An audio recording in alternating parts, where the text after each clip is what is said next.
Hello and welcome to News Across Nigeria today. I'm Olumide Mokoli. Coming up on the program.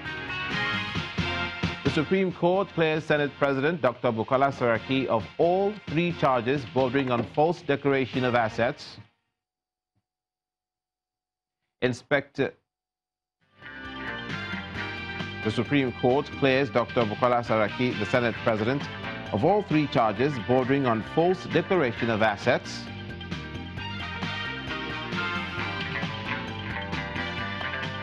Inspector General of Police addresses Southeast Security Summit, vows to bring perpetrators of Plateau killings to book.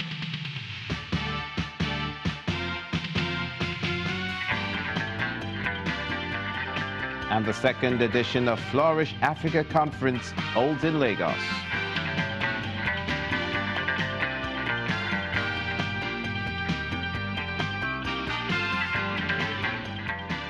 Thank you so much for joining us. We begin with the ruling of the Supreme Court to discharge the Senate President, Dr. Bukola Saraki, of all 3 charges bordering on false declaration of assets.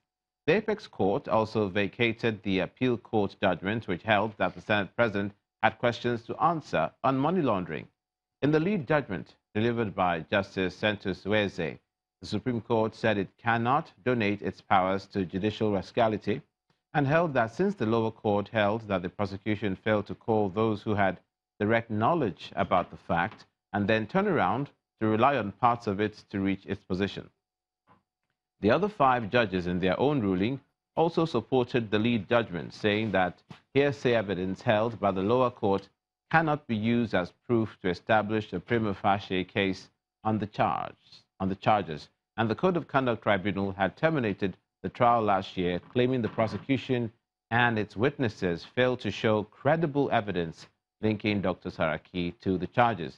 However, the Court of Appeal in Abuja ruled on an appeal filed by the federal government against the decision of the Code of Conduct Tribunal by restoring 3 of the dismissed 18 counts and ordered Dr. Saraki to return to the CCT to defend 3 charges, but the Senate President was dissatisfied by the judgment.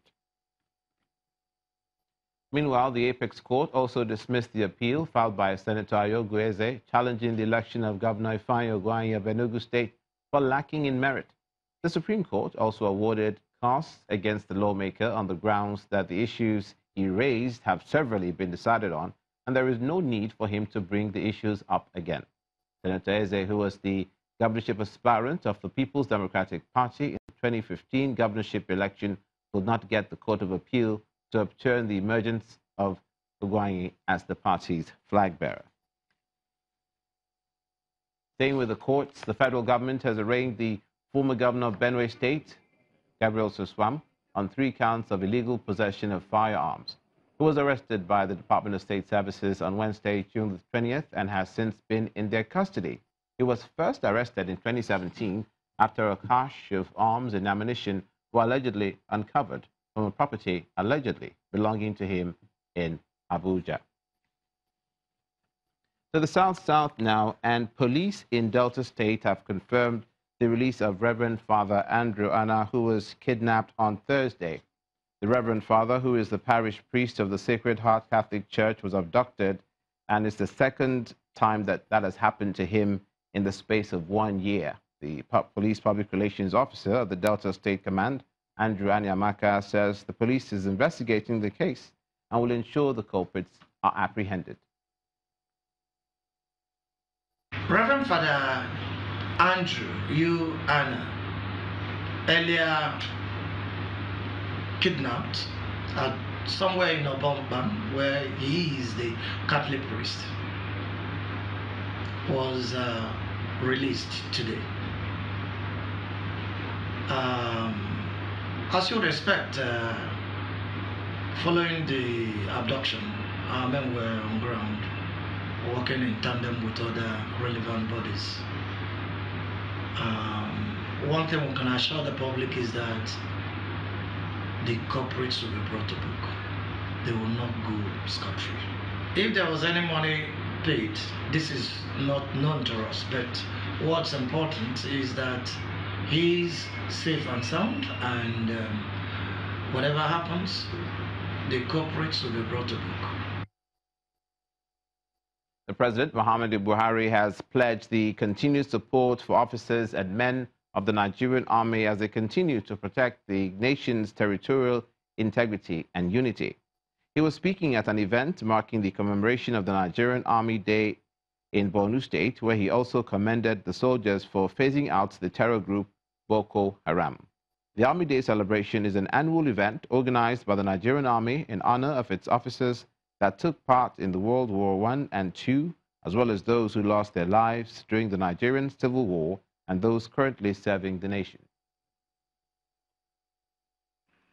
The choice of this venue is very noteworthy and assuring to all Nigerians that the negative history which was associated with the Northeast in the first decade is now gradually becoming a thing of the past.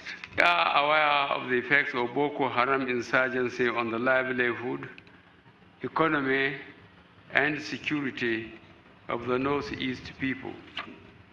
This year's celebration is designed to showcase Nigerian Army's personnel and equipment, as well as the combat capability of the Nigerian Army. I am also aware that this occasion is intended to celebrate Nigerian Army's achievements and also to emphasize the Army's transformational strides in innovation, research and development, civil-military relations, and technological advances. In the South-South, 2 farming communities in Edo State are appealing for the government's help to tackle their infrastructural challenges. The Commissioner for Infrastructure in the state also assures them that there is no cause to worry as the government plans to develop communities in all the local government areas of the state.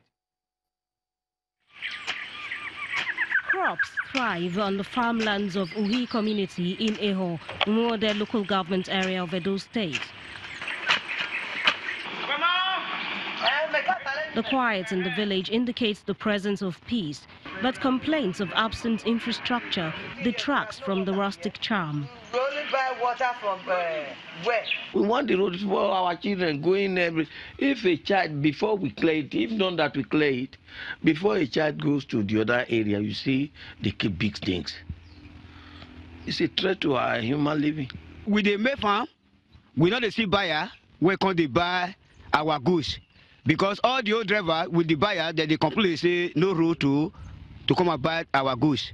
We get market, we they kill almost about 5 J5. Sometimes we even they see some full load of a trailer load. We know they see buyer, we call the buyer. Sometimes all this where we get is the roti.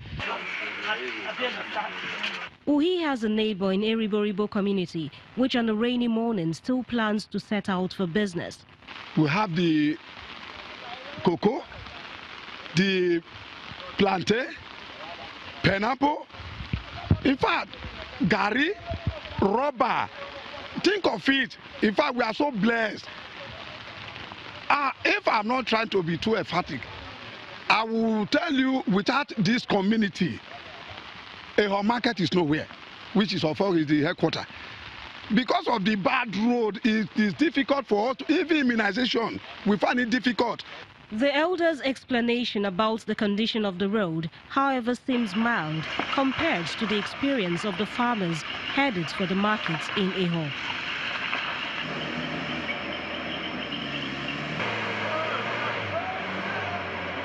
The Edo State government sees the need to intervene in these cases, among others. Commemorates committee was consulted about a month ago now.